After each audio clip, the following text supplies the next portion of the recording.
Alright, so we're going to get into a two-player game of Legends of Novus, featuring Beric, the Druid of Valand, and Chandril, Priestess of Braille. And they're both on an epic quest to try to earn 25 experience and defeat at least one of the quest creatures of Novus, or obtain 2 quest event cards and complete them. So we're going to play, I'll be playing both sides of this board and explaining things as I go. If you've already watched some of the other videos, some of this might be redundant, but just bear with me as we go through the game. So starting off with, we've got the brand new character sheets, and that these character sheets have special little inserts which stop the trackers from moving around and provide a nice place for the character inset to go. So we're going to play with the character sheets on either side. We've got start off with the standees in the center there. We're going to give each player 10 gold pieces to start with. They're each going to get, shuffle up the reward cards. Each player will get 1 reward card. Normally they would go straight to their hand, they wouldn't see each other's hand. And each player will get 1 adventure card. So we have Guided by Faith and a pair of Gauntlets of Defense for Beric, and we have the Hunting Lance and Potion of Speed for Chandril. Throughout the video I will try to prompt up the cards, the newest version of the cards, onto the screen, but for now you'll just see them at a distance on the table here for the real life mode. Alright, so they have their cards, they have their gold, and now we'll get into deciding who gets to go first. So Chandril will always be the white die, Beric will always be the green die. So Beric got a 9, he'll be the first to play. So when you play a game of Legends of Novus, you have 2 options to do each turn. You start with your preparation phase. So during your preparation phase you can play any event card or equip a reward card. So right now Beric is going to equip these Gauntlets of Defense. There's no class requirement, and he can equip them a weapon along with this later on. But either way, he's going to get a +2 to his combat ability when he equips those. So Gauntlets of Defense are going to go onto his hand. So Beric already had 2 strength for his base ability, and he's going to gain an additional 2, so he'll be up to 5. Yeah, because he starts with 2, he has 1 from his experience and 2 more, so he's at a +5 attack now. Beric is going to use Guided by Faith just to get a move on this turn. So Guided by Faith, he can move 1 additional map marker and gains additional to combat rolls and escape rolls. So he's just going to use it first turn, and he's going to go for a travel. 1, 2, 3, right to his druidic homeland. Rolls a travel die whenever we travel, and he has faced an encounter. When you travel, many different things can happen, but cross swords means that you randomly face a battle on your travel to where you're going. Beric is encountering a zombie horde. So the zombie horde allows Beric an additional chance to escape, but he's feeling pretty confident. He's at 5 attack right now, or 5 combat, and this Guided by Faith also gives him +2 to combat rolls. So he's at a +7 this turn. So when he fights this zombie horde, we'll have that represented by the black. Your opponent or other player would roll on behalf of the zombie. So we're just going to do the attack roll. The zombie has a +5 to their combat, and Beric has a +7, with the difference being 2. We'll just add 2 to Beric's roll. So Beric has a 9, and the zombie has a 3. So Beric is victorious and defeats the zombie horde. When you defeat a creature in Legends of Novus, you earn an amount of rewards or experience points equal to the book. So he's going to earn 1 experience point right away. That's the first thing that happens. And then whatever the victory condition is, he's going to gain 1 reward and 5 gold pieces. And that will go to the discard pile. So 5 gold pieces for Beric to add to his treasure, and 1 reward. So it's the top card of the reward deck, and that will go to his hand. Beric has found the holy symbol, despite the priestess being on the other side of the table. He's used this event card. Also at the end of his turn he's going to gain 1 extra experience, so we don't want to forget that. So Barrick cannot use this holy symbol. It has a priest icon on it. So if it has a priest icon or a class icon that he's not allowed to use it, but he could sell it in a city for 5. So he is in a city right now. He could sell it if he wants to. I'm going to choose not to sell it. So that will stay in Barrick's hand. And at the end of the turn, he gains an additional XP due to that card that he used. Nothing else he wants to do this turn, so we're going to move on to Chandril's turn. So Chandril's going to spend her turn exploring because she doesn't have much for equipment. She can put on her potion of speed in case she wants to use it. It's a one-time use item, and she has a pretty powerful event card. But at this time, she's going to save that in her hand. She's going to explore Vase City. So when you explore, you would refer to the location guide. There's going to be a better version created very soon here, but it'll have all the same content. And basically, it's every location that's important on the map is in this guide and tells you what to do in each of them. So in Vase City, there's no specific explore option. It's just a general city that allows her to sell things for a higher gold piece value.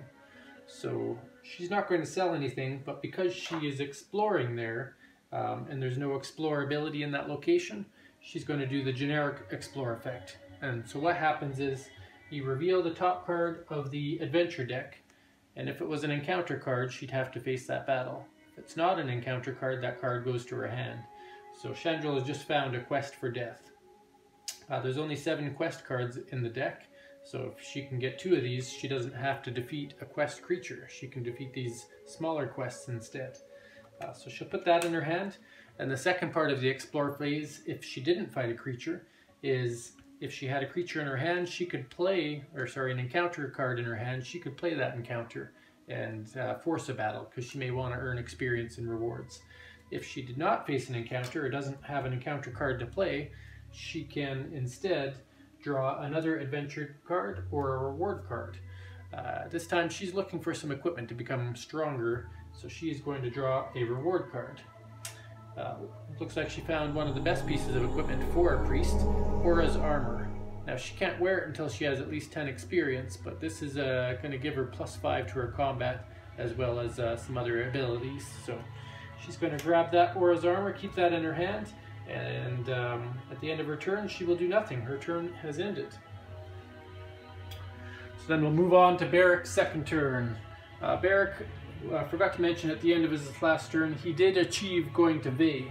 And when you get to Vey, that is his druid home city, when you get to a class home city, you actually get a bonus 2 experience and another reward card. So due to play of events, that Aura's armor probably should have been his, but he ended up with a sword instead and 2 experience. Now normally you could equip a sword, but the druid says that he cannot equip bladed weapons. For some reason they just like to smash things, they don't like to slash things. So this short sword will stay in his hand along with the holy symbol that he can't use.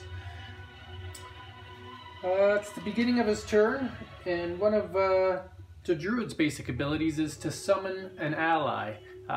So Barrick has this innate ability that he's been able to create the essence of an animal, or animal companion, by discarding 2 cards. He's going to discard these 2 reward cards, and he is going to create an animal ally. He's only allowed to make one of those as long as he doesn't have one in play, which he doesn't, and this goes into an item slot. So it's going to give him a +2 to his combat ability. So now Barrick is up to 7 combat and 7 experience, so he's doing fairly well to start off this game on turn 2. So Barrick is going to travel. He's in the mood to try to defeat some of the evil creatures in the dark, or the deep woods of Valen. So he's going to travel there. It's just a 1 travel, although he does have a +1 to his travel. He's just going to go there. When he travels, he rolls a travel die. He's rolled the map icon. The map icon allows you to either A, get 10 gold for safe travels, or if you're trying to travel further, the map icon or safe travels icon means that you can move 1 extra spot that you normally couldn't have. But he's going to take that 10 gold. And that is, he gets to the dark woods, and when you look up the dark woods in the location guide, you'll see that it is an explorer location. And explore locations means nothing happens there unless you've done an explore action, which he can't do this turn. So he passes the turn to Chandril. Chandril gets back in action. She explored last turn, which means she is not allowed to explore the same location this turn. She could leave the city and then come back, but she cannot leave a location and go back to that same location in the same turn. So even though she can move 2 dots or 2 map markers, she can't move here and then move back. She would have to come back on a future turn. So she's going to follow Barrick's lead and make a trip to her homeland in Braille, where you'll see the pre-symbol. So to do that, she has to travel. She's going to move 1, 2 spots, and she rolls a travel die. She has a safe map marker. She's going to use the additional map marker move instead of getting gold. So she gets safely to the city of Braille. When you get to Braille, it's the city of believers or the city of priests, so she's going to get her 2 experience bonus. And again, each class can only get that once per game. So Barrick can't get that druid bonus again, and Chandril can't get that priestess bonus again. However, if Barrick became a druid wizard, he could go to the wizard spot and gain. So something to remember later on. So she gains her 2 experience. She gains 1 reward card. She found the Trickster's Coins, which is a special item particularly for thieves, hence the thief symbol. So she'll put that in her hand, and now she's at the city of Braille. While she's there, she's going to sell the Trickster's Coins. She doesn't really need them, and she could take the 5 gold, because that might benefit her later on if she wants to buy experience or buy cards. So safely at Braille, she has nothing to equip. She's not going to go on a quest just yet, because she'd have to go to the abandoned wastelands, and she wants to gain some more power first. So now we're going to move back to Barrick. Barrick is in the Dark Woods of A, and he's going to choose to explore those Dark Woods of A.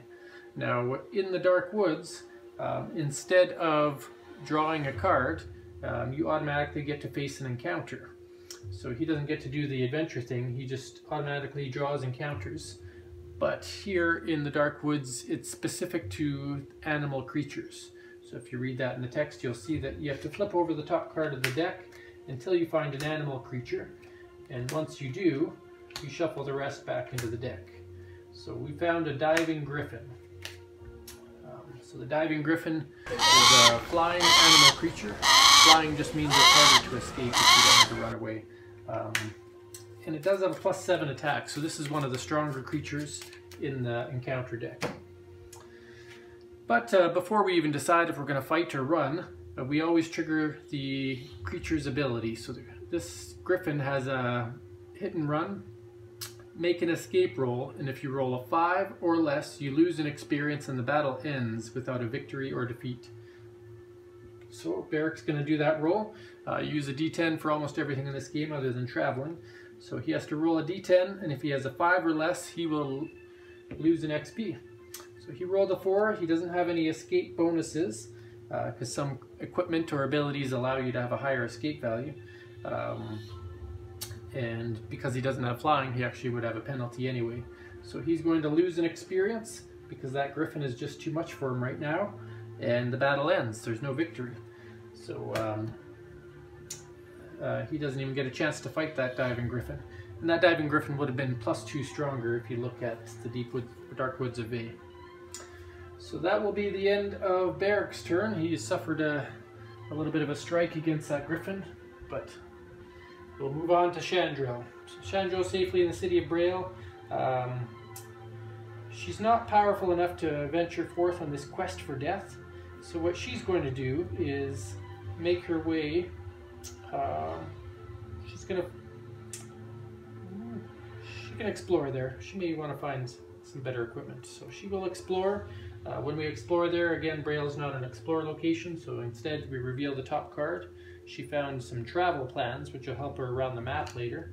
And for her second draw ability, since there was no encounter, she's going to draw another reward card. And she found a druid card. So these are the nature supplies which Barrick could have put to good use, but she's found them instead. So that's the end of her explore phase, or adventure phase, and so she will choose at her recovery phase to sell these because she is in a city location. she's going to sell nature supplies for 5 gold. So she gets that 5 gold, she's at 20, and she could sell the armor if she really wanted to, and that would let her buy something next turn, but that armor is going to be better for her later on, so she'll choose just to leave it as is. So her turn comes to an end, and we move back to Barrack after suffering a sad loss to the griffin there. Not necessarily a loss, but just that bird got away. He gets back up and he has to decide what to do. So he's going to travel north to Zondera's Cloud City because he's not allowed to explore the same location in a row. And Zondera's Cloud City, if he explores there, is going to give him some bonus XP, which he's looking for. So he goes up there, rolls the reward icon, so the treasure chest. So he gets a free reward on his travels. He found another bladed weapon, the Demon's Bane sword. Not so good for him right now, but he might be able to use that when he goes to advanced class later on. So he puts that in his hand, but can't equip it. And he's safely at Zondera's Cloud City. And again, he can't do anything there until he explores Zondera's Cloud City, because Zondera's is an explorer location. We move back to Chandril. She stands up. She's done her exploration of Braille, so she's got to move this time around. Still pretty low in combat. She's going to make her way over here, roll the travel die. She's got safe travel. She can move an extra one or get 10 gold. She's going to take the 10 gold this time. She doesn't have anywhere specific she's trying to get to. She's just trying to buff up a bit, roam the land, maybe fight a weaker creature. And she landed on a gray dot, which is a non-location spot, just means nothing happens when you stay there. So she has done her turn. We get back to Barrack. He's going to explore in Zondera's Cloud City, so that will replace his usual drawing action because it is an explore location. And when you explore Zondera's Cloud City, if you're a basic character class, which he still is, he gets 2 bonus experience. So that will bring him to 8 experience. And so basically he sacrificed his turn to get that bonus, and each player can only go to Zondera's once in a game. So his turn ends and we go back to Chandril. Chandril is going to continue her attempts to explore. So she's going to explore here, and because it's a gray dot, she does the explore where you draw a card. If it's not an encounter, she can draw another one of these or one of these. She still doesn't have anything for equipment to permanently help her in combat, so she's trying to find desperately across the world something to help her. In this turn, she found Assassin's Blades. Assassin's Blades are only useful for fighters or thieves, but she could sell that later on. The problem now is that she's at 6 cards. I mean, in the rules, you cannot have more than 5 cards at the end of the turn. So, luckily, she found a treasure, and treasure you can get rid of during any phase to get that much XP, or sorry, GP. So she's going to trade in that card for 25 gold pieces, and that will help her later on. So her turn comes to an end. We move back to Barrack. Barrack gets up, he's explored Zondera's Cloud City, learned a bit there, so now he's going to travel the world again. He's going to travel 1, 2, back to the city of Vey.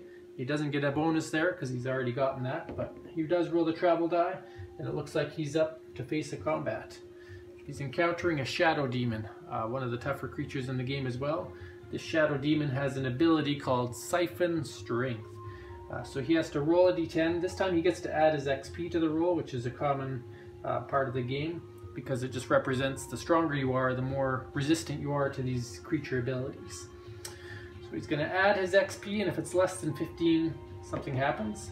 So he rolled the 6 plus his 8 is 14. Unfortunately, he did not succeed against the roll, and so he does not gain his XP bonus this combat. So your XP bonus depends on what XP you're at. So if you see here in the reminder card, if you're from 6 to 10 XP and Barrack is at 8, he normally would have a +2 to his combat. He doesn't get that this turn, which means the only combat bonus he has is his base score, which right now is 2, plus his animal of 2, plus his gloves of 2. So he's got a +6 combat right now, whereas The Shadow Demon has a 9. So Barrick has to decide, is he going to risk that or is he going to run? Now, Shadow Demon has flying, so his ability to run is already limited, so he's just going to fight it. Which means whatever the black die is going to get 3 more than what it rolls, because there's a 3 difference in their combat. So black die has 13, Barrick only has an 8, so the Shadow Demon is victorious, and when he's defeated, he actually is going to lose 3 experience. So Barrick suffers to the might of the Shadow Demon. The only one of those in the deck, so not going to find that again, but poor Barrick is taking a beating in the creatures in this world. And that is the end of his turn. We'll move back to Chandril. Again, still haven't found much luck when it comes to exploring, but at the beginning of each turn she's allowed to spend 25 gold to try to purchase, she can purchase 1 reward or 1 adventure card. So during your travels, maybe she came across a caravan, or if it's in the city, she might have bought it from the city. But either way, it's a chance to spend your money to earn either experience or cards. And she wants a reward that will benefit her. She pays 25 and she has found Bow and Arrow. That is a card that she can use. It's not a powerful card, but it will give her +1 to her combat. So she's going to equip it right away because she's still in her preparation phase. So she moves her combat up by 1. It's a 2-handed weapon, and she gets a bonus against animal and flying creatures because the bow and arrow is particularly effective against them. So she feels a little bit better combat. She can't explore here, so she's going to travel to the abandoned wasteland. And she's just going to travel to 1 because she's considering battling this demon and using a hunting lance against it. No, she can't do that. You know what? She'll travel the 2. 1, 2. When she travels the 2, roll the travel die. She's going to fight. It's an encounter of her own. She's encountering the Cackling Imp. Cackling Imp says when you start a battle with it, you must discard a card at random from your hand. So it's not a powerful creature, but it's a powerful effect because she could lose her armor, she could lose her hunting lance, some cards that she thought would really help her in the game. She's about to lose one. So the random card is the quest. One of the cards that would have helped her to win the game. The quest goes in the discard pile, thanks to that Cackling Imp. Then she gets to choose to battle it. The Cackling Imp has a +3 combat, so she's right on par with it with her +3. But the Priestess also has a special ability which she can play if she wants to, so she's got a little bit of a benefit there. We're going to do Chandril as white and the Imp as black, and basically the net score is the same, so the dies will represent the Imp rolled a 5 and Chandril rolled a 7, so Chandril successfully defeats the Cackling Imp after he discovered and fouled her plans for the quest for death. And so she will earn that 1 experience point, bringing her up to 6, and she's also going to earn another reward card. So that reward card is the Sword of the Vaseman. That is a 2-handed weapon, so it's a large sword, and you must be a fighter to equip it. You've got to be trained with this weapon, so this weapon is not beneficial for her, but she could sell it later on. Either way, she still has a bow and arrow, so she's a little bit better equipped than she was. And she gets to that waypoint and nothing else happens. So we'll move over to Barrick's turn. Mr. Barrick is just at bay. He can't do anything really at bay, so he could sell this sword, but it's the only item he has. He can keep it for now. He's going to go on a travel and see if he can face off some other creatures. So he's going to travel 1, 2 to the foothills of Turin, roll the travel die, and he's got safe travel, so he can move an extra spot or he can gain 10 gold. Barrick will choose to gain 10 gold because he wants to fight here next turn with an encounter. So, and the foothills of Turin is an explore location, so nothing else happens this turn. We move back to Chandril. She is going to do an exploration in the abandoned wastelands, and that's an encounter location. So what happens is when she explores there, she will fight an undead creature, although that undead creature was going to get a +2 to their combat. So one of the downsides of going to fight in an encounter location is that those creatures are naturally stronger, or there are more of them, so it makes them harder to defeat. But you're also getting a guaranteed battle, which if you're trying to get experience and rewards, you want to hunt down these creatures. Alright, so she explores here. In the Abandoned Wastelands, you have to reveal cards till you get an undead card. So we have rats, we have a wolf, we have a skeleton. So there we are. She has found a skeleton. We'll shuffle. Whoopsie. Casualty of war is here. Beware. Shuffle those back up. And she fights the skeleton. The skeleton is going to get a +2 this battle, but as a priest, she gets a +2 against undead, so it just balances each other out. Skeletal Knight, bladed weapons provide a -1. She doesn't have a bladed weapon, so she has a piercing weapon with the bow and arrow, which you might think is harder to hit the skeleton, but I guess judging by this picture, it goes right through his head.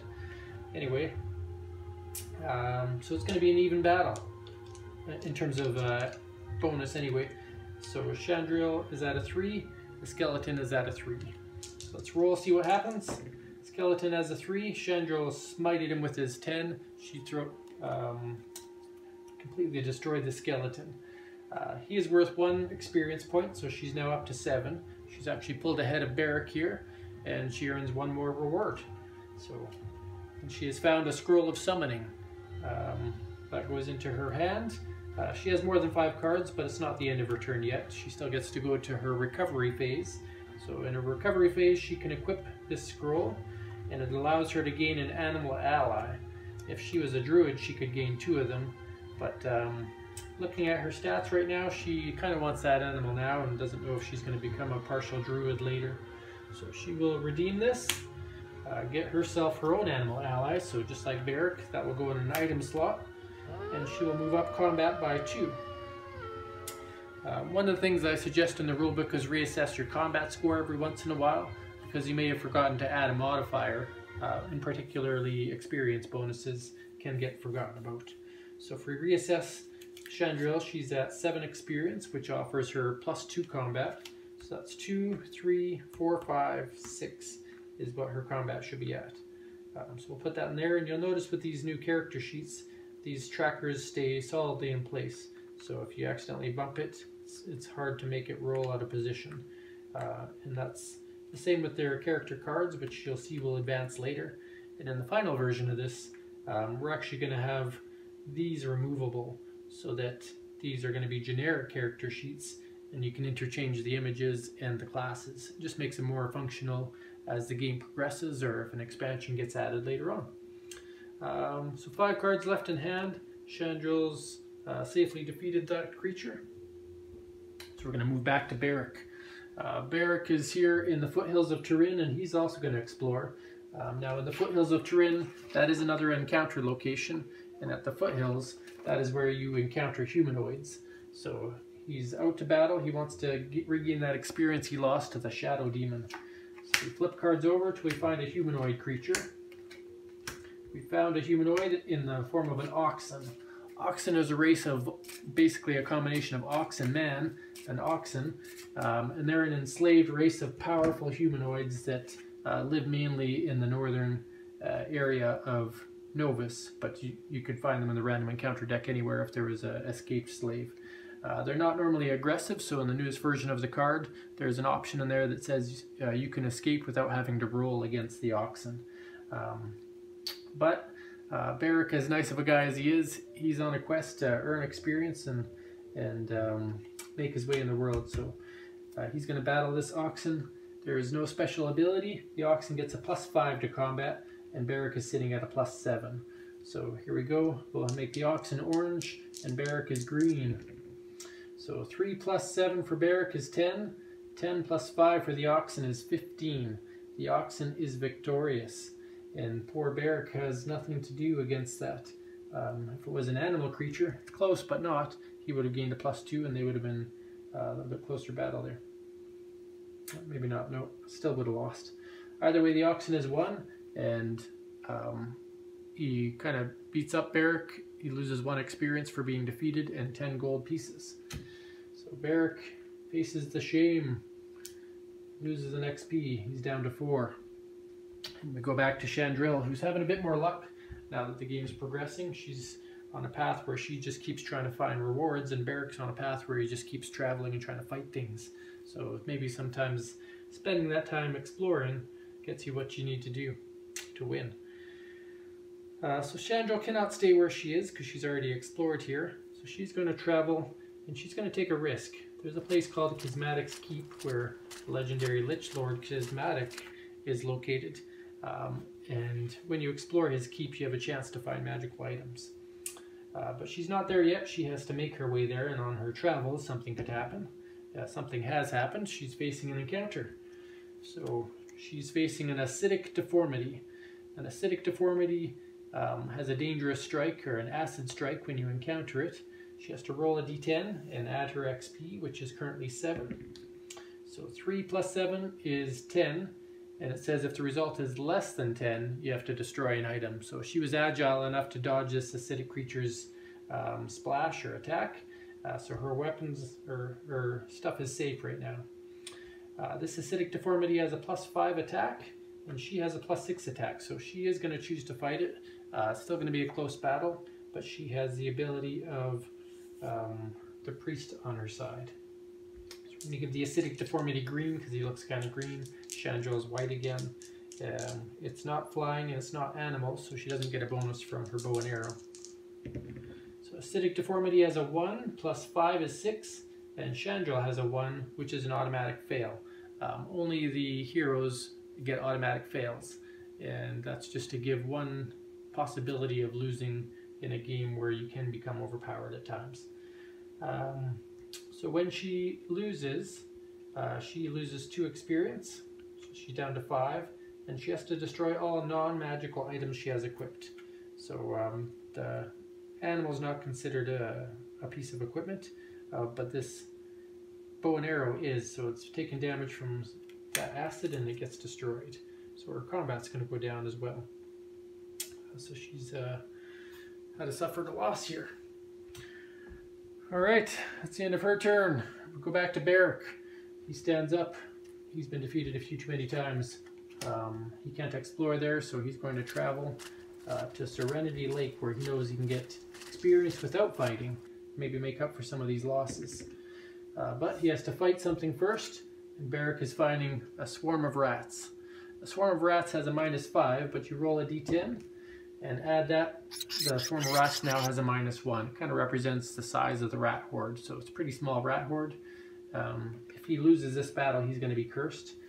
He's not going to run away because it's an animal creature. Here he gets a bonus as well. So he has 7 + 2 is a +9 attack against this rats compared to their -1. So the only way Barrick is going to lose is if he rolls a 1. Barrick has rolled a 1. Devastating loss by Barrick. He just got cursed. The swarm of rats, when they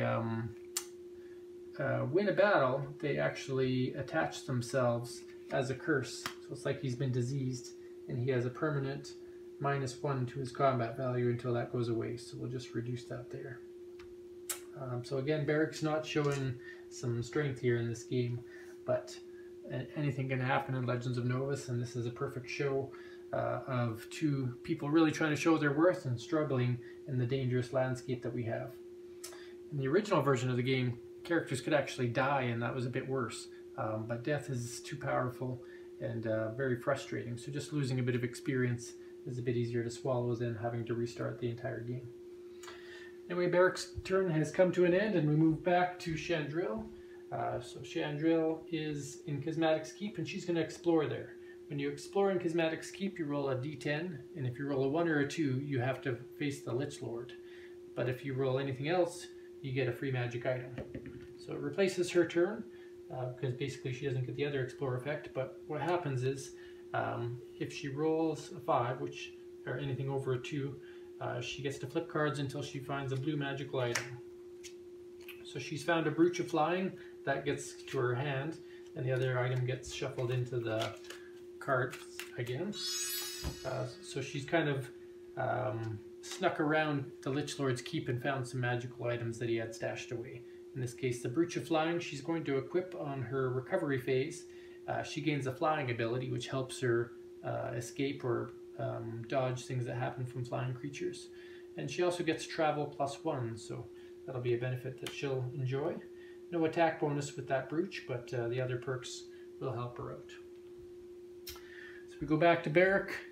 He's going to explore in Serenity Lake. So when you explore in Serenity Lake, you go through the usual explore effects with 2 changes. First one is you gain an experience right away. The second one is if you reveal an encounter card, you don't encounter anything. He didn't, so he still gets to go to the second part of his adventure phase, and he's going to choose to draw another adventure card. He found a hunting lance of his own, good against dragons and monstrosities. And he also found the Quest for Knowledge, which, if he makes his way to Asa, has the ability to discard cards to gain experience. So he has done his turn. Just going to reread Serenity Lake there. Make sure I didn't reread. Yep. So he's earned experience. We'll go back. It's Chandril's turn. Chandril is going to use her money again. She needs to replenish that bow and arrow. So she's going to spend 25 gold at the beginning of her turn to buy a reward. She found some electrical gauntlets, so a good time to buy an item. And during her preparation phase, she's going to slap those on. There's no class restriction. So it's a pair of magically empowered gauntlets. Now these gauntlets, because they're magic, because they use magic, for their effect, she couldn't equip a 2-handed weapon with them. She has to have at least one hand free. So she equips that, gains 2 extra combat there, and she gets another nice perk there that you'll see on the card that I put on the screen. So she's going to stand up, and she's going to make her way back to the abandoned wastelands. She could travel 3, but actually she will travel 3. She can travel up to Vase City because she gets that extra movement.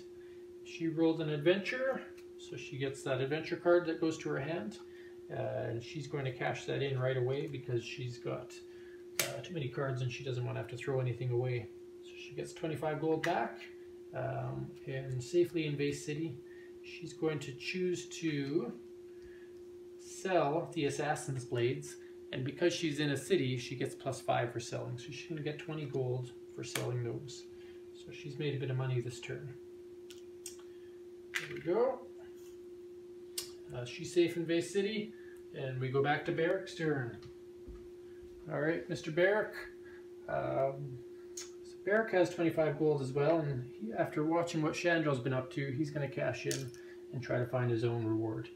So he's found a potion of invisibility that'll come in as a tool in the combat in the future. He'll equip it right away just to get it on his sheet. He was in Serenity Lake, so he's going to travel away from there. And he's going to make his way to Asa because he wants to get that extra 5 experience. So 1, 2, 3. Travel die. He has safe travels. He's going to take the extra travel this time. And so he's really close to Asa now. He'll get there next turn. His turn is over. We go back to Chandril. Chandril in Vase City doesn't want to do anything else there. She wants to take down what we call a Reptosaur.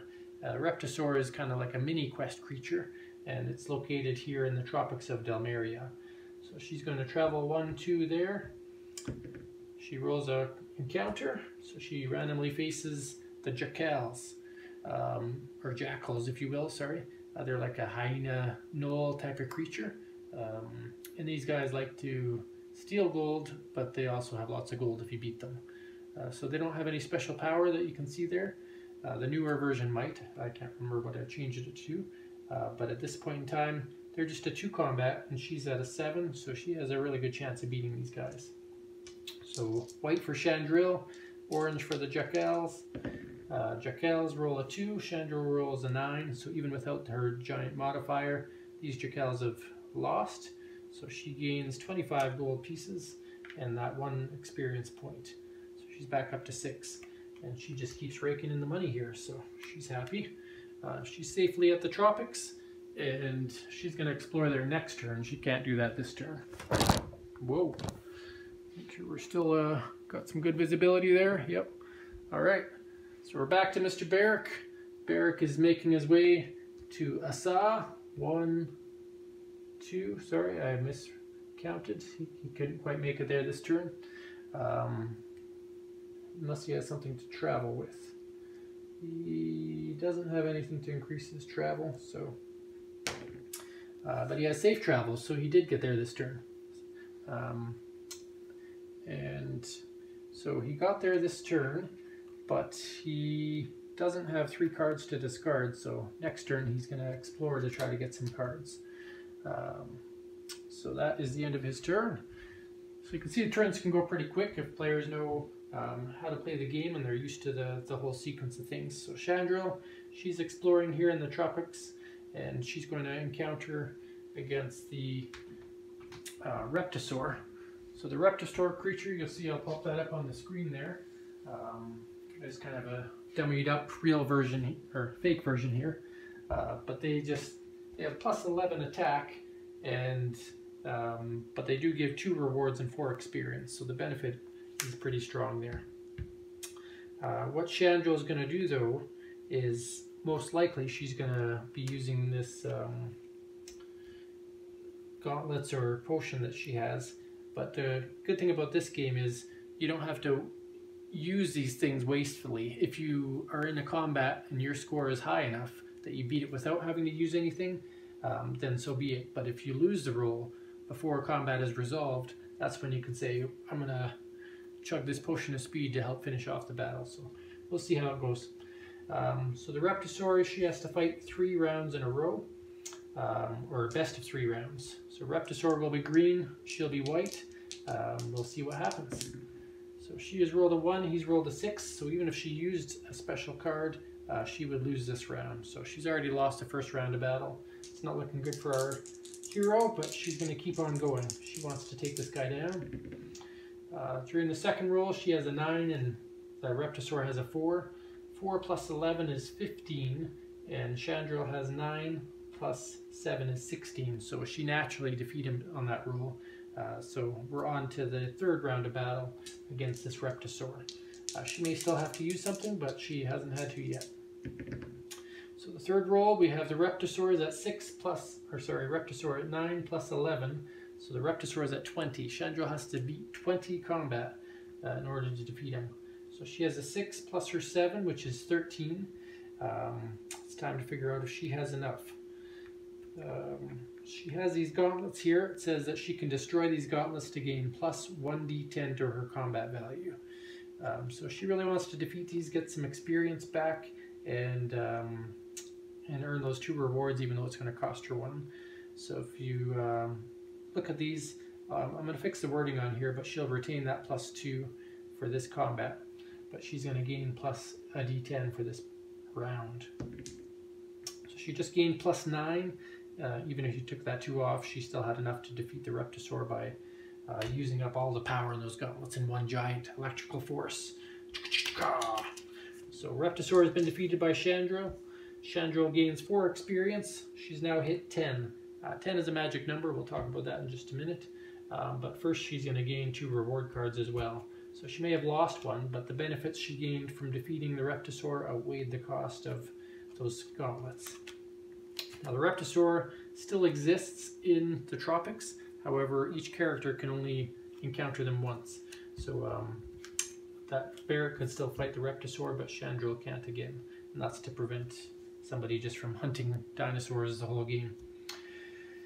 Alright, so we're off to the recovery phase. During the recovery phase, Chandril can reassess her situation.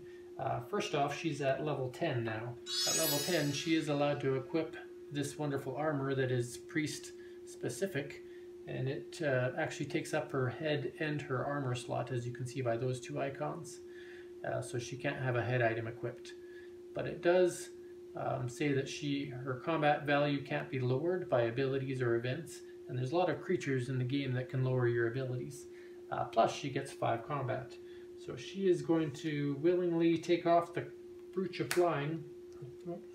I didn't even look at the Brooch of Flying right. That brooch is an item, so that didn't matter anyway. So she gains plus 5 combat for that. 1, 2, 3, 4, 5.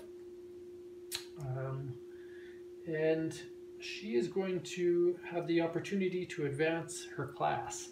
So as soon as you hit 10 experience, you've gained a lot of knowledge about the world and you have a chance to broaden your abilities.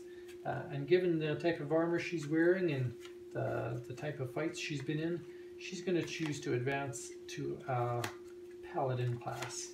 So Paladin class is Priest and Fighter, so she has to share at least one symbol from the class, so she couldn't become a Time Thaumaturgist. If you see the Time Thief, she couldn't become that because she's not a wizard, nor is she a thief, but as long as she shares one class, she can become that.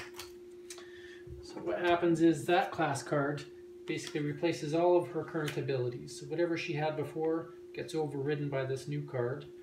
This one gives her a +4 to combat, so she's now up to 16. So you can see there becomes a point in the game where you suddenly plateau and you become a Legend of Novus, able to encounter the boss creatures in the world. And she's got some extra abilities which you'll see on the screen when I pop up that card. So congratulations, Chandril, on becoming a perfect paladin after defeating the Reptosaur.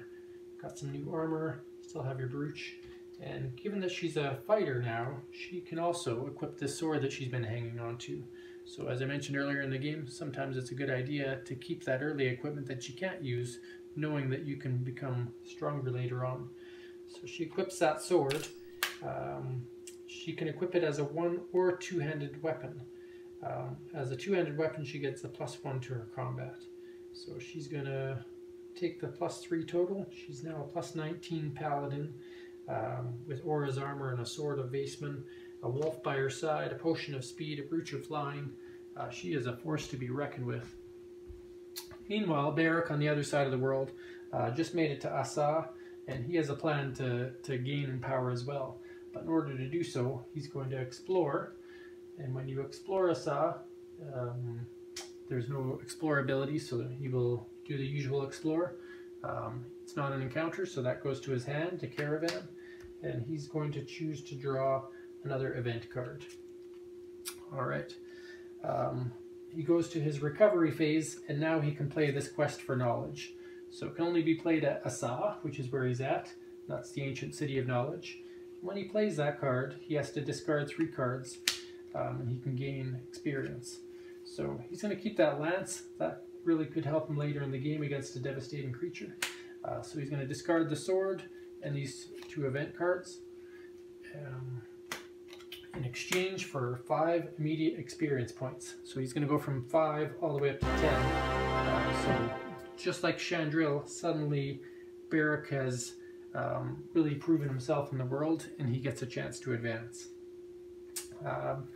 Barak doesn't have any weapons or armor, and so that's an ideal point in the game to become a beast form, which is a fighter druid. If he had other stuff equipped, he might have become a spiritual saint, or he might become a ranger, but at this point I think it's best for him to really embrace his bestial side and become the brutal beast form. The brutal beast form will give him an immediate +5 to his combat, so he's now up to 11, and he can't use any form of armor or equipment rewards, but he automatically wins battles against creatures with 7 or lower. So we'll put that on Barak there. These gauntlets of defense would be considered a form of armor. They are magical in nature. So we're going to leave those on because there's nothing actually on them that say that he can't be wearing those. Alright, again, using my own advice, we're going to step back and reassess his combat. So he's at 10 experience. 10 experience gives him 2 combat. His base combat of 2 is 4. 4 + 5 is 9. 10, 11, 12, 13 is actually what he's at right now. And the potion doesn't apply unless he uses it. And then the rats still bring him down to 12. He's still considered cursed. So Barak has accomplished 1 quest. If he completes another quest like that, then all he has to do is hit 25 experience to win. We're back to Chandril, who's really become an epic character. And she can see in the distance the terror and the devastating things that are happening up north here in the demonic temple of Sick. And given her newfound strength, she chooses to venture north and try to vanquish this demon as he continues to gate in evil creatures that are ruining the world. So she has a +1 to travel, 1, 2, 3, all the way up to the demonic temple. She doesn't get to go in that temple yet, but she did find a reward card along the way. She found a Crown of Fate, which is a head item for wizards and thieves. She's neither of those, so that will go to her hand. And in her hand she has 5 cards, so she doesn't have to discard. So that is the end of her turn. We'll move back to Beric. Beric is all done his journey in the Saw, and so he's gonna decide. He has a +12. His combat strength isn't too bad, and he's got the hunting lance. So he sees that Chandril is on the hunt for monstrosities and figures probably a good time for him to begin that same journey. So he's going to the jungles of Wakan, and the jungles is where Juragon, the jungle worm, is, and he has a chance to beat Juragon. Juragon's attack power is not the strongest, but he does have a swallow ability that could hurt him. He travels to the jungles, rolls that. He doesn't want to move anymore, so he just grabs that extra 10 gold pieces and knows that he can explore on his next turn. And then go back to Chandril. Alright, so Chandril's up at the demonic temple. She is going to spend 50 gold. And she's actually going to cash that in for 1 experience. I haven't shown you that yet, but 50 gold pieces is worth 1 experience, bringing her up to 11. And that 11th number is going to give her 1 extra combat. That might not sound like a lot, but when you're battling against a demon, every point counts. So she has a +20 to her attack now, and she's going to explore in the demonic temple. So here we go. Asmakai is found. Dun dun dun. Asmakai. He has a mind crush, and you have to roll a d10 and add your XP to the roll. If the result is less than 20, you have to discard your hand and attempt an escape. So this is the demon using his superior powers and really just trying to devastate the opponent before a battle even happens. So roll a d10, add your XP to the roll. Chandril has 11 XP and she has to get higher than 20. So you might want to wonder, why did she come here?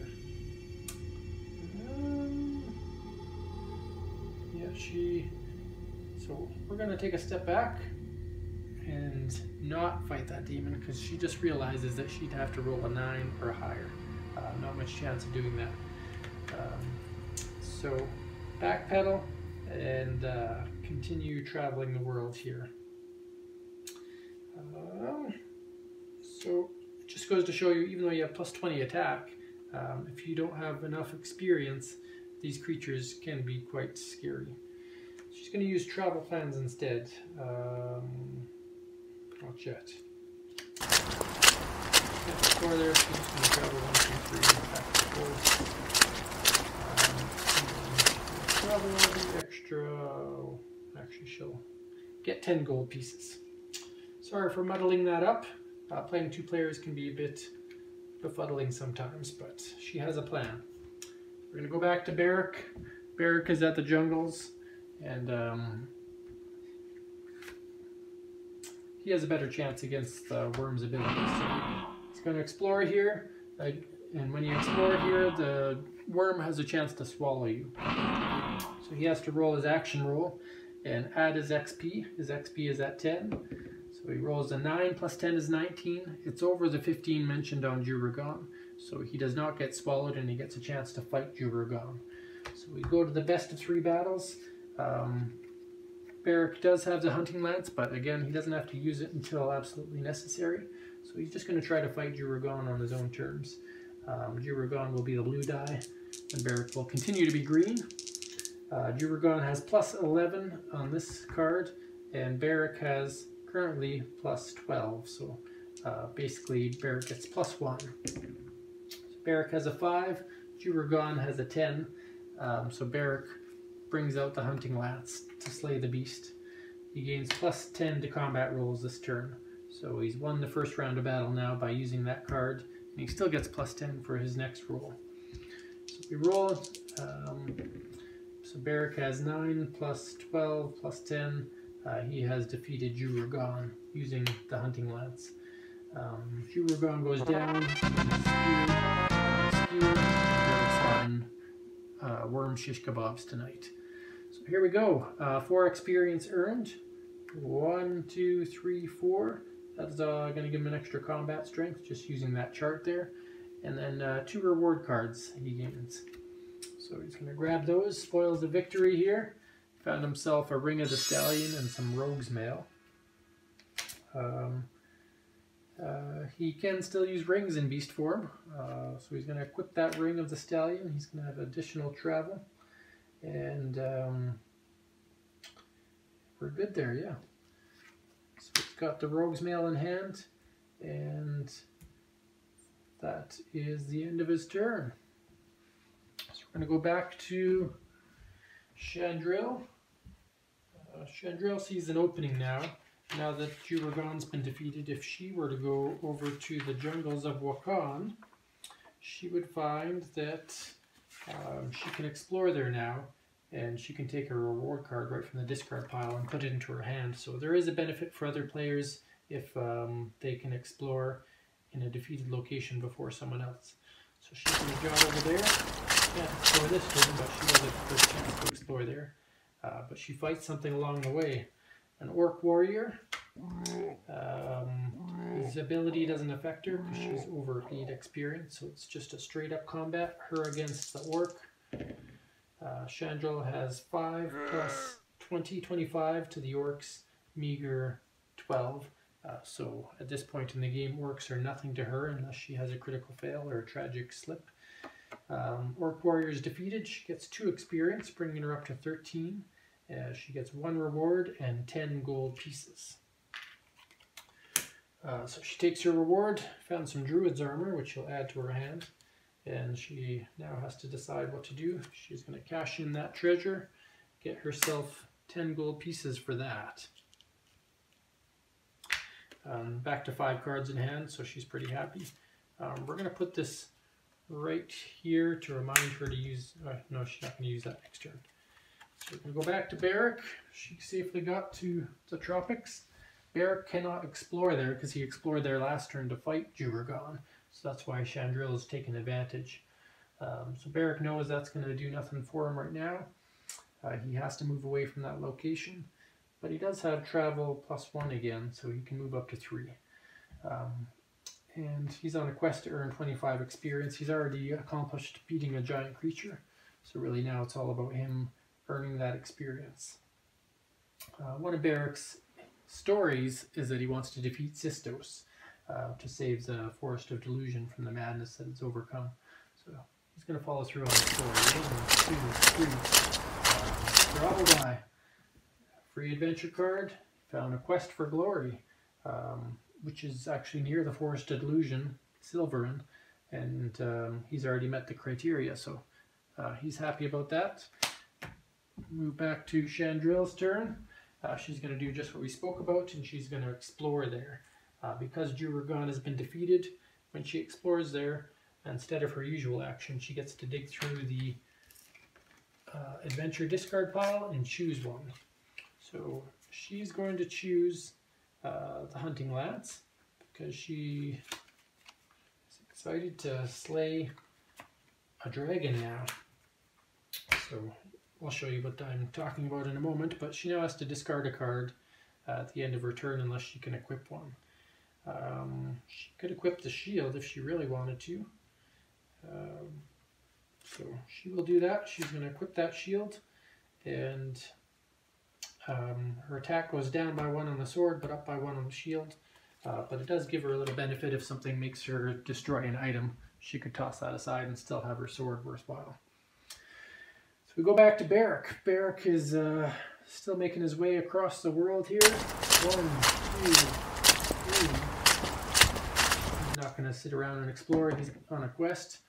And he's found another quest, the quest for peace. This guy's full of quests today. That one's up north, and he's not heading there just yet. So he has finished his turn.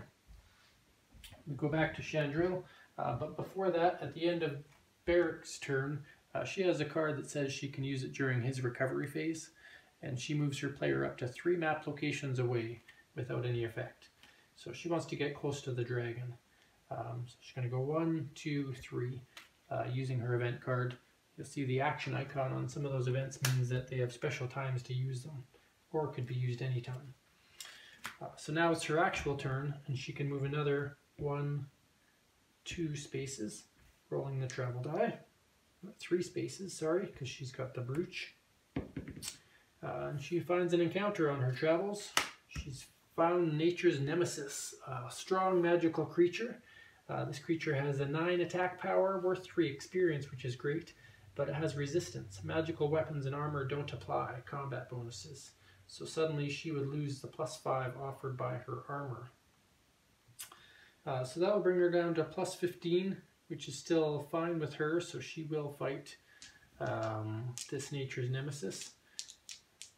So Nature's Nemesis has 9 + 7 is 16, and Chandril has 6 + 15, because we lost the armor. 6 + 15 is 21. So Chandril has defeated Nature's Nemesis. She's thankful, gains her experience, and she also gets 2 more reward cards. So she's cha-chinging it here. This paladin knows how to rock. So during her recovery phase, we will equip the shin guards, just another little armor bonus and escape bonus. So she's now up to 21 combat strength and 5 cards in hand.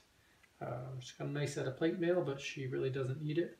She's in the city of Braille, so she's going to take this opportunity to sell these 2 cards. The plate mail is worth 10 and the druid's armor is worth 15, so she'll gain 25 gold pieces there. So she's now 25, 35, 45, 55, 60, 70, 80. She's doing all right there for money. We're going back to Beric. Beric is on a quest. Well, he wants to go on a quest. He's going to move to Silverin, roll his travel die. He fights something else. He's found a savage bear. Savage bears got less than 7 combat, and looking at brutal beast form, he automatically wins any battles with creatures less than 7 combat. So if his ability was relevant, that would still trigger, because it might cause him to discard a card or run away. But this one doesn't, so he automatically beats the bears. Brutal beast form knows how to fight.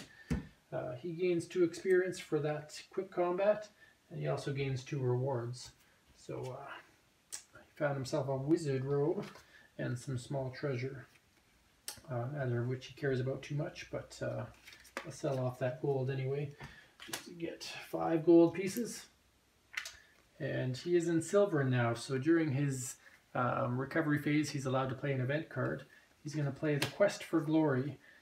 When you're at Silverin, if you have a total combat value of at least 12, then you can gain 2 experience points. So he will gain that, bringing him up to 18. He's getting closer to victory here. He's got 2 quests. He certainly met his quest criteria. It's just a matter of whether he can outrace Chandril. And Chandril's feeling that pressure. But she has a plan of her own. So we're on to Chandril's turn with her +1. So 1, 2, 3, all the way south to the much feared Claw of Drakkar, kind of shaped like a claw, as it's so named. There also happens to be a massive dragon down there. Now I've upped his power, but his actual new power is 25. Through playtesting, decided that is the magic number to be at for this creature. So Monsignius, the volcanic dragon, he has a special power that allows him to reduce his opponent's attack value if they fail to roll. But if we look at Chandril, she has, as a perfect paladin, on her aura's armor, her combat value cannot be lowered. So her armor alone protects her from the dragon's fire, which means she doesn't have to do that roll. I mean, we could do that roll, but it doesn't really matter. So then we move on. The dragon has +25 attack. Chandril knows this battle is important. but she has plus 21 attack, so she's already in pretty good shape. But a couple of hunting lances up her sleeve. So we're just going to use one now because I'm pretty sure she's going to need it anyway. And she's going to get plus 10. So Chandrel now has a 31 to Monsignius's 25. So basically she has a plus 6 to her roll against Monsignius. She has been prepared for a battle like this to save the city of Braille from his next strike. So we roll plus 6. Chandrel has 16 to his 7, so she is victorious there. And round 2, Chandrel has 2 to his 8. And so plus 6 brings her to 8, 8, and 8. The hero always wins the ties. So they lose on a 1, but they always win the ties. So Chandrel has taken down Monsignius, the volcanic dragon, using the power of a hunting lance. So what's going to happen here? Well, first off, she's going to gain 7 experience. So going from 16, 1, 2, 3, 4, 5, 6, 7. She's now at 23 experience, not quite enough to win the game, but very, very close.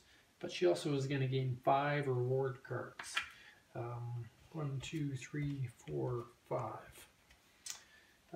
So that's a lot of reward cards for her. Being where she is, she can't sell them because there's no city there, but she can equip another potion of speed to fill her last item slot. She's not allowed a head item, so she can't put on the mask. So she will just have to discard a card. She'll discard the cheap mace.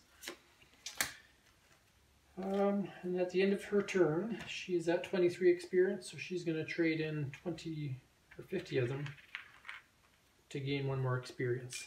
You're not allowed to go past 24 when you're buying experience, so she might as well just grab that one last point. It could get her the game.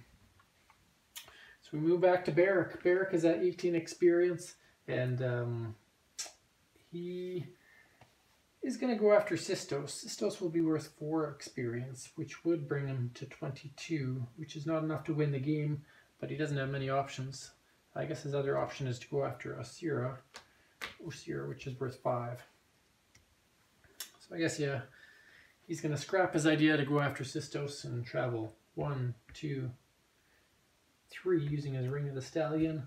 Roll that die. He can move an extra map marker or gain 10, so he will gain 10 because he's already where he wants to be. And at the end of his turn, he can't buy anything. So he's kind of he's ready to fight Osira next turn. These quest battles are becoming closer and closer together.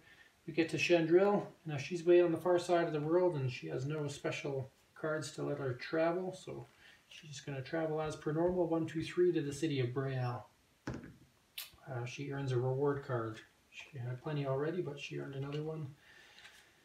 And she, even though she can't gain much benefit from selling, she's going to sell them anyway. So 5, 10, 15 she's going to gain for selling those 3 items.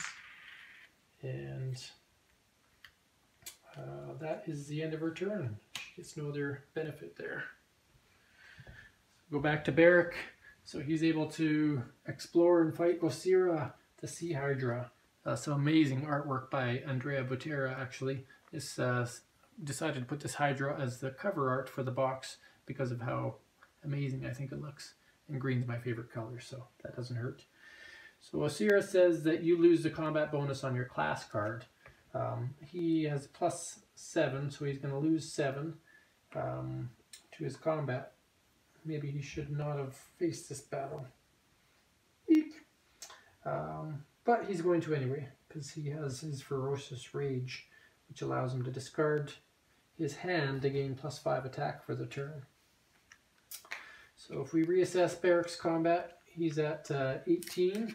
18 gives him a 4 bonus, so he will at least be at 4, 5, 6, 7, 8, 9. Minus 1 is 8. So Beric is at 8, and he also has a potion he can use. So he's got the potion and his Ferocious Rage, so he has a potential to add an extra 8 to his roll. So he feels he has a chance against Osira. So here we go. Osira will be blue, Beric will be green. I already forgot what my math was there, so that's why the combat tracker is useful. So we're just going to use it for this round. 2, 3, 4, 5. 5 plus 4 is 9. Minus 1 is 8. So just put that there. He gets 8. Osira gets 16. So Osira has a plus 8 to her roll. Osira has 9 plus 8 is 17 to his 2. Nothing Barrett could do would stop that. So we're going to go on to round 2. So Osira has 10. Barrick has 10. So Osira has 10 plus her additional 8 is 18. Barrick needs to get 8 to survive this battle. He's going to discard 3 cards using his Brutal Beast Form ability. That'll give him plus 5. And then he's going to use this potion. So he has plus 3 combat for the rest of the turn. So that's plus 8, which means 18 to 18. He has won the tie, and we're on to round 3 of combat. But he's got nothing else up his sleeve. He's got nothing else he can discard. He can destroy the glove to negate the special ability of a creature. So yeah, he actually does have an opportunity here. He could destroy this glove, lose those 2 points, but gain the extra 5 net from his beast form. So he's going to remember that for this next round of combat. But he already has plus 8, so as it is right now, the dice are even. Whoever rolls higher wins, and if Barrick loses, he's going to blow up his gloves. So Barrick has a 7, Osira has a 4, which means Barrick's use of his invisible potion and his brutal beast form saved the day, and he has defeated Osira the Sea Hydra. Congratulations, Barrick. Barrick wins 5 experience. 1, 2, 3, 4, 5. He's up to 23. He also earns 2 reward cards. So he's now defeated the Hydra and Juragon. I found a potion of strength and a dagger. So he'll throw that on. Can't use the dagger. And that is the end of his turn. 23. He doesn't have enough money to sell for experience, so he can't try to beef his reputation up that way. So here we are. We have Chandril. She's decked to the 9s here. She's got a ton of combat, a ton of experience. She just needs 1 to win. So she has to make a decision now. She could travel to the Wastelands knowing that she'll be guaranteed a combat there next turn, or she can try to explore and hope for a combat this turn. What would you do? She is going to go for the guaranteed victory and go to kill some undead. That's what she's going to do. So travel 1, 2, 3, and she may even encounter something this turn. So she still has a chance for that. She has encountered herself a Stone Sentinel. Non-magical weapons and armor don't apply a combat bonus. So her shield and her sword and her shin guards don't give a combat bonus this turn. But I'm pretty sure she can outmatch this thing anyway. So here she goes. She's going to fight this guy. We'll see how he does. Chandril has a 4. He has a 9. So she has 4 plus 21 minus a little bit. She probably has about 20. He's got 9 plus 8 is 17. I guess it's close enough. We should do the math. So 24. So she's got plus 5, 9, 10, plus 15, plus 17 to her roll. So she's got 21 to his 17. She's defeated the Stone Sentinel, which is worth 3 experience points. So she has now exceeded 25 experience points. She has defeated a quest creature. So Chandril, the Priestess of Braille, has become the first legend of Novus. Barrick really not far behind if you look at that 23 experience points. These people both had some epic battles. He took down some major creatures of the world, so he's a legend unto himself. But Chandril has won. Well, I hope that was semi-entertaining for you. It's a lot to just watch a game unfold versus playing it. But I did want you guys to see what it's like to play a 2-player game, because I've shown a solo game and I've shown a 5-player game. Although the 5-player game, it's really hard to see everything that's going on. With this one, at least you got to see a lot of the direct interactions of the players and the creatures and the traveling and the events. Not real any player versus player things, because I did not want this game to be a take that type of game. I just wanted it to be have some fun in a pretty amazing world, landscape, fighting creatures almost alongside one another. You're both trying to accomplish the same goals, just kind of a race to the finish. Again, can be played in solo mode, as I've shown in other videos, and working on a co-op version where maybe you're banded together to actually defeat these quest creatures and see what happens.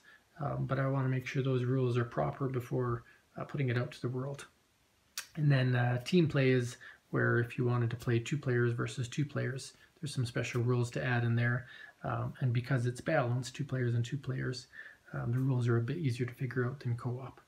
So I continue to ramble. I'm just very excited about the Legends of Novus and how much fun you can have at the table with this thing, and how much more expansive it could become. So if this game really does take off, there's new characters that we have in mind, there's greater quest creatures, there's a potential for board expansions or subterranean or different islands that you could go to. So really want to see what can become of this. But even this core game itself is pretty exciting with a ton of replay value, multiple characters to be, multiple quests to fight, multiple ways your character can get equipped or skills you can earn. There's just so much variety that you'll never play the same game twice. And if you do, I'd love to see it. All right, have a great day.